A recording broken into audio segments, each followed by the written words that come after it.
Bonjour à toutes et à tous, bienvenue dans votre site Maths et Physique en poche. J'espère vous retrouver en plein fond. Dans cette séance, je vais traiter avec vous un sujet en chimie, bien sûr concernant les étudiants de la deuxième baccalauréat. Donc c'est un sujet assez intéressant qui concerne bien sûr les réactions acido-basiques et certaines propriétés d'une base dissoute dans l'eau et un tas de questions. Donc je vais les partager en deux parties. On va d'abord répondre aux questions de la première partie et on va passer bien sûr à la seconde partie. Donc voilà les données, toutes les mesures sont faites à 25 degrés, on vous donne la masse volumique de l'eau, on vous donne la masse molaire de HCl, de l'acide chlorhydrique, la constante d'acidité, vous avez ici pour le premier couple et le deuxième couple, voilà. Donc essayez de stopper la vidéo pour bien lire bien sûr et correctement et vous allez répondre aux questions posées. On vous dit voilà, on prépare une solution ASA d'acide chlorhydrique de concentration Ca 0,015 mol par litre en diluant une solution commerciale de cet acide de concentration C0 et de densité par rapport à l'eau D égale 1,15. Le pourcentage massique de l'acide dans cette solution commerciale est P. Montrez que l'expression de la quantité de matière de l'acide dans un volume de la solution commerciale est le suivant.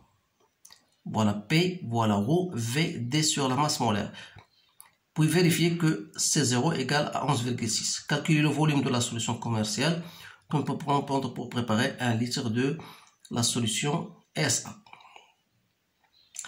Donc, on va étudier quelques propriétés de la base dissoute dans l'eau. On considère une solution aqueuse de la base B de concentration C. On note la constante d'acidité K. Le taux d'avancement final de la réaction avec l'eau est le suivant. On mesure le pH1 de S1 et le pH2 de la solution S2. On trouve pH1 égal et pH2 égal. Calculer les taux d'avancement, taux 1 et taux 2 successivement des réactions NH3 et NH2OH avec l'eau. Ensuite, calculer la valeur de chacune des constantes pKa1 et pKa2. Donc, on va répondre à cette partie, bien sûr, et on va passer à la seconde partie. Donc, premièrement, on vous dit, voilà, pour la première question, montrer l'expression de la quantité de matière. Ici, vous savez bien sûr que la quantité de matière, on va passer d'abord par la densité, et on va passer par ensuite, la densité c'est quoi? La densité d'une solution par rapport à l'eau n'est autre que la masse d'un certain volume, que je note V de la solution, sur la même masse, sur la masse, c'est pas la même masse, pardon, c'est la masse du même volume V de l'eau. Donc, c'est-à-dire, si je voudrais trouver la masse, donc c'est la masse de la solution, je la laisse comme ça, donc la masse de la solution sur la masse du même volume d'eau. Sachant que la masse volumique de l'eau égale à ρ, donc la masse de l'eau sera égale à ρ fois V. Donc de là, je déduis la masse de la solution comme étant égale à quoi? Ça sera égal à D ρ fois V. Donc voilà la première des choses à montrer, qu'on a montré. Ensuite, je vais passer à ce qu'on appelle le pourcentage massique. C'est quoi le pourcentage massique? C'est la masse de l'acide qui est HCl sur la masse de la solution par rapport à la masse de la solution. Donc, c'est-à-dire, c'est quoi? Ça veut dire que la masse de l'acide n'est autre que le pourcentage fois la masse de la solution. Voilà. Ensuite, qu'est-ce qu'on cherche? On cherche le nombre de HCl, la quantité de matière qui est égale à la masse de HCl sur la masse molaire de HCl. c'est-à-dire la masse de HCl, c'est quoi? C'est le pourcentage, voilà, fois la masse de la solution, le tout divise par la masse molaire de HCl, c'est-à-dire que la masse de la solution, on a déjà trouvé, donc ça veut dire que le nombre de masse, c'est quoi? C'est P fois la masse de la solution qui est égale à D rho V, que je divise par la masse molaire de HCl. Voilà, c'est bien le résultat qu'on veut obtenir. Donc, on vous dit, voilà, vérifiez que c'est 0 égale. Donc, c'est 0. C'est quoi? C'est le nombre de HCl sur le volume qu'on a. C'est-à-dire, si je considère le volume 1 litre, parce que la concentration c'est mol par litre, si je considère un V égal à 1 litre, j'aurai P, c'est quoi? C'est une donnée 0,37%, ça veut dire 0,37, que je multiplie par la densité multipliée par ρ, la densité c'est 1,15, multiplié par ρ, c'est 1 gramme par centimètre cubique. Je considère le volume V 1 litre, donc c'est 1000 centimètres cubiques. Je divise par la masse molaire, 36,5. Je trouve exactement 11,6 mol par litre. Ensuite, on vous dit, voilà, calculer le volume nécessaire de la solution qu'on peut prendre pour préparer 1 litre de la solution. Donc, vous savez que soit V0, le volume qu'on va prendre de la solution commerciale. Donc, on va le préparer donc on va ajouter une certaine quantité d'eau, bien sûr. Donc, on va obtenir alors une solution SA de concentration. Ça, c'est concentration C0. Et ça, c'est concentration. On va préparer une de concentration C, bien sûr, et de volume V. Donc, concentration, bien sûr, je l'appelle SA, volume VA. Avec VA, c'est quoi? C'est 1 litre. C'est bien. Donc, voilà CA. Donc, vous savez que la quantité de matière ne change pas en diluant, bien sûr, dans cette opération de dilution. Vous aurez toujours le nombre de moles qui est dans ce compartiment et celui de ce même compartiment, de l'autre compartiment. C'est-à-dire que C0 fois V0 égale à CA VA. De là, je tire le volume V0, donc c'est CA VA sur C0. Donc voilà le volume que je dois prendre de la solution commerciale pour obtenir une solution SA de concentration CA et de volume VA. Voilà. Donc il suffit de faire votre calcul. Maintenant, je passe à l'autre question. Deuxième question, étude des propriétés de la base dissoute dans l'eau. Donc on considère une base B qu'on dissout dans l'eau. Donc, la première question montrait que Ka égale. Alors là, qu'est-ce qu'il faut faire? Donc, il faut d'abord savoir écrire la réaction de dissolution. C'est-à-dire, vous avez une base B que vous allez dissoudre dans l'eau. Donc, puisque d'après Blanchet, une base, c'est toute substance chimique capable de capter un proton au plus. Donc, on aura BH+, plus HO-. C'est-à-dire à partir d'un certain nombre de moles, vous avez ici l'eau est toujours en excès. À partir d'un moment donné, on aura AX à l'équilibre, X à l'équilibre, X à l'équilibre. Donc taux, d'après sa définition, c'est X à l'équilibre sur X max. X à l'équilibre, c'est la concentration fois le volume. Donc ici, X max, c'est CV, donc ça sera H- sur C. Alors là, on peut tirer H- comme étant égal à C fois taux. Donc, puisque vous avez remarqué bien que dans cette expression, on vous donne Ka. Donc, il faut savoir l'expression de Ka, qui est une définition que vous devez apprendre. Donc, c'est la concentration de H3+, pour la concentration de la base sur la concentration de l'acide. Donc, ici, vous avez, bien sûr, si vous appliquez, vous remarquez bien, vous remarquez que la concentration de pH+, c'est la même que la concentration de HO-, qui est égale à C taux.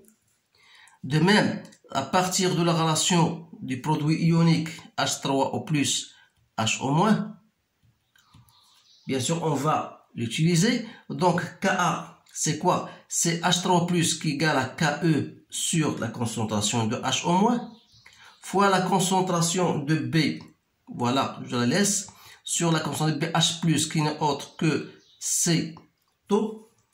Alors là, la concentration de B, c'est quoi? D'après c'est CV moins X sur V, donc ça me donne C sur X à l'équilibre sur V, c'est-à-dire C moins H au moins, c'est-à-dire C moins C taux. Donc on aura, voilà, H au moins, fois B, qui n'est autre que C un moins taux, sur C taux. Donc sur C taux. Alors H au moins, c'est quoi? C'est C taux. Donc on aura KE, C un moins taux, sur C au carré taux. Donc ça c'est C taux. Donc on aura C taux au carré. Donc il reste KE. Je simplifie par C. Donc il reste 1 moins taux sur C taux au carré. Donc c'est bien l'expression qu'on a voulu démontrer. Maintenant, on vous demande, voilà, la question B. On mesure le pH1. On mesure le pH1 de la solution S1 d'ammoniac et le pH2 de la solution S2 d'hydroxylamine. De même concentration. Donc, ils ont la même concentration et on trouve le pH1 et pH2. Calculer le taux d'avancement. Donc, le taux d'avancement, d'après ce que nous avons trouvé, vous savez que taux, c'est X à l'équilibre. Donc, on va appliquer cette relation-là.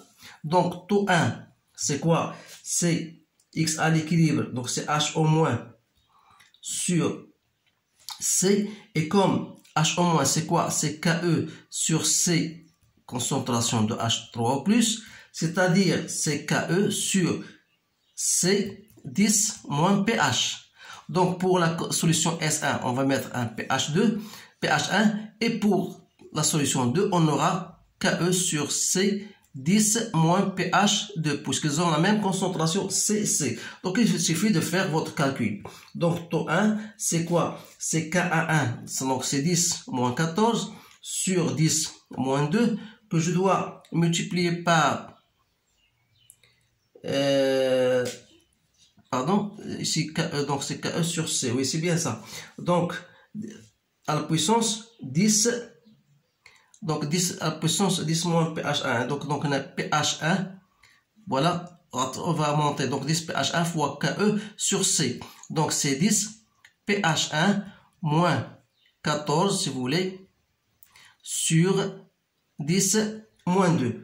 Donc je trouve avec pH1 c'est 10,6, donc c'est 10,6 moins 14 sur 10 moins 2. Donc j'ai trouvé 0,02.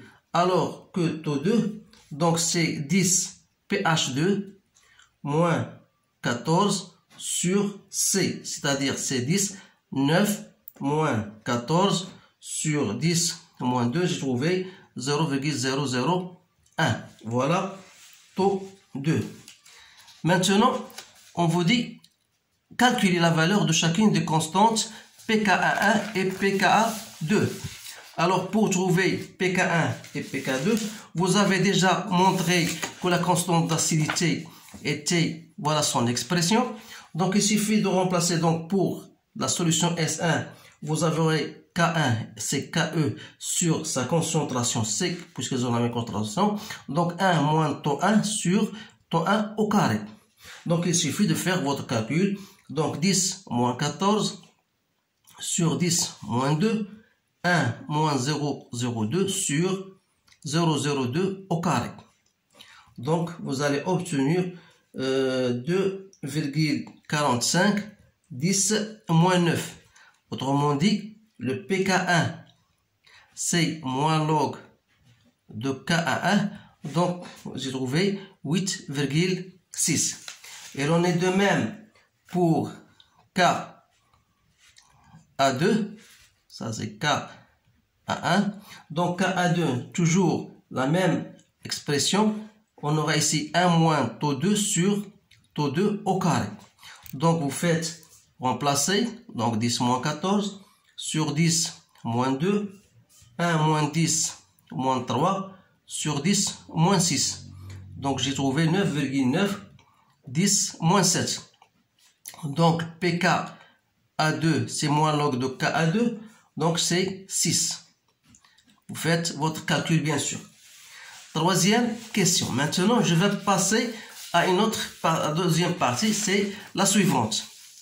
Voilà. Essayez de stopper la vidéo pour lire les questions. Donc, il s'agit bien sûr ici d'un titrage d'une solution acido-basique, d'une solution diluée d'ammoniac. Alors là, pour déterminer la concentration CB d'une solution commerciale concentrée d'ammoniac, on utilise le titrage acido-basique. On prépare par dilution une solution S de concentration C' égale à CB sur 1000. On réalise un dosage pH métrique d'un volume V. Donc, il faut bien savoir comment on fait un dosage d'abord. Donc, vous avez le dispositif expérimental. Parfois, on le demande. Voilà. Il faut suivre, bien sûr, chez ce là. Vous avez qu'est-ce qu'on dose et qu'est-ce que la solution titrante et quelle est la solution titrée. Donc, ici, on vous donne, voilà, à partir un dosage pH métrique d'un volume V.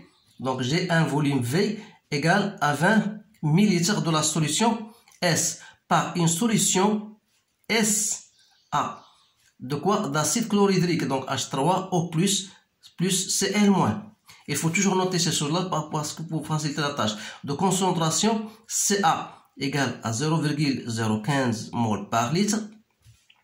Et notre but, bien sûr, c'est de déterminer la concentration C', parce qu'on ne la connaît pas. Alors là, on mesure le pH du mélange. Au fur et à mesure de l'addition de la solution SA, on obtient la courbe représentative F pH en fonction de VA. Lorsqu'on verse un volume VAE, la solution de la solution SA, on obtient l'équivalence. Première question, écrire l'équation de la réaction du dosage. Alors là, c'est une question typique parce qu'on vous le demande toujours. Donc, l'équation de dosage, qu'est-ce qu'on dose? On dose une solution de l'ammoniac par une solution d'acide chlorhydrique. Donc, voilà, H3O+. Donc, qu'est-ce qu'on aura à partir de la définition d'une base et d'un acide? Ici, on aura H1,4 plus H2O. Voilà la réaction de dosage. Ensuite, la question B. En utilisant la valeur du pH pour un volume VA égal à 5 ml de la solution d'acide chlorhydrique, calculer le taux d'avancement final de la réaction de dosage, puis conclure. Voilà, la question est un peu plus difficile, il faut faire très attention, il faut bien se concentrer sur la réponse de cette question. Donc, qu'est-ce qu'on a? D'abord, on peut compléter, bien sûr, cette réaction-là par un tableau d'avancement. Donc, on a, à partir d'une concentration C', on a un volume V. Voilà. Ici, on a CA, VA. Donc, on a ici 0, 0. Donc, on a C'V moins X, CA, VA moins X, X, X. Alors, vous savez bien sûr que taux n'est autre que X final sur X max. Alors, il faut chercher X final, X max. Donc, le volume qu'on a versé, c'est quoi? C'est 5 ml. Or, d'après ce graphique-là que vous voyez devant vous, le volume, bien sûr, voilà 5. Et voilà le volume à l'équivalence. Vous remarquez bien que ce volume-là versé n'a pas encore atteint le volume à l'équivalence, c'est-à-dire il est inférieur au volume à l'équivalence. Que ça veut dire ça? Ça veut dire que lorsque vous versez 5 ml de l'acide chlorhydrique, il va, donc H3+, il va disparaître le premier, donc c'est le réactif limitant.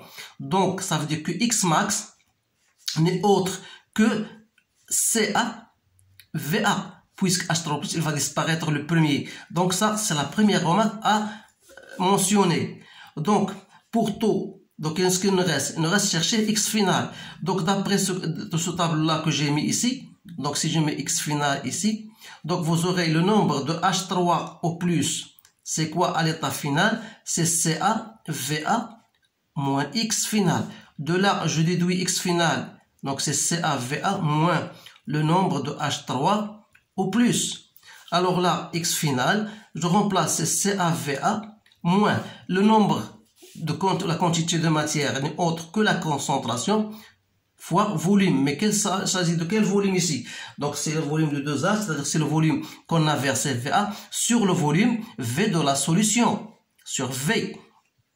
Alors là, j'ai cette relation-là. J'ai X final, donc j'ai obtenu X final et j'ai obtenu X maximal. Donc il suffit de remplacer. Donc taux, c'est X final sur X maximal, c'est-à-dire CaVa que je divise par CaVa. Donc ça me donne 1. H3O+, voilà, Va plus V que je divise par quoi? Que je divise par CaVa. C'est-à-dire C1 moins H3O+, c'est quoi? C'est 10 moins pH. Donc il reste Ca, donc Va sur Va, c'est 1 plus V sur Va. Donc voilà son expression. Donc il suffit de faire votre calcul. Donc c'est 1 moins 10. Alors là, le pH, de quel pH il s'agit? Il s'agit de pH lorsqu'on a versé 5 ml. Alors là, vous avez 5 ml, voilà 5 ml. Vous faites la projection sur le graphique, vous allez obtenir ce point-là et qui correspond au pH ici, c'est 9,5. Donc, je vais mettre ici moins 9,5 sur la concentration que j'ai, donc 0,015. Donc, il reste 1 plus V, c'est 20. Bien sûr, c'est le volume de la solution traitée, il y a 20 ml, que je divise par le volume versé. Donc, je fais votre calcul. Donc, j'ai trouvé 0,999. Donc, c'est à peu près égal à 1. Ça veut dire quoi? Donc, la réaction de dosage est totale. Donc, ça, c'est la conclusion. Voilà, c'est une question un peu plus longue, mais c'est une question importante qu'il faut bien savoir répondre à ce genre de questions. En fin de compte, déterminer le volume VA, bien sûr toujours d'après la courbe. Donc VAE, il suffit, alors là, vous avez bien sûr la méthode, vous avez déjà fait cette méthode en cours.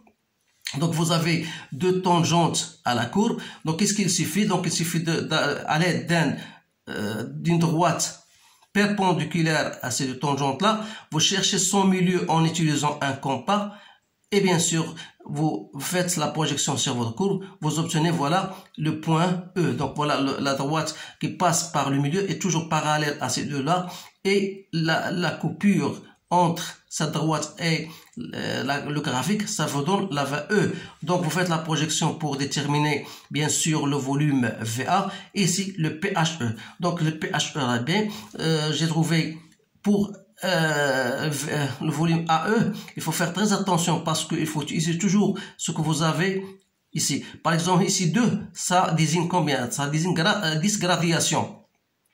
Donc 10 gradations, ça veut dire 2 divisé par 10, ça fait 0,2. Ça veut dire que chaque gradation compte pour 0,2. Alors ici, comme on a 2 gradations, en plus de 14, donc c'est 0,4 plus 14, donc c'est 14,4 millilitres.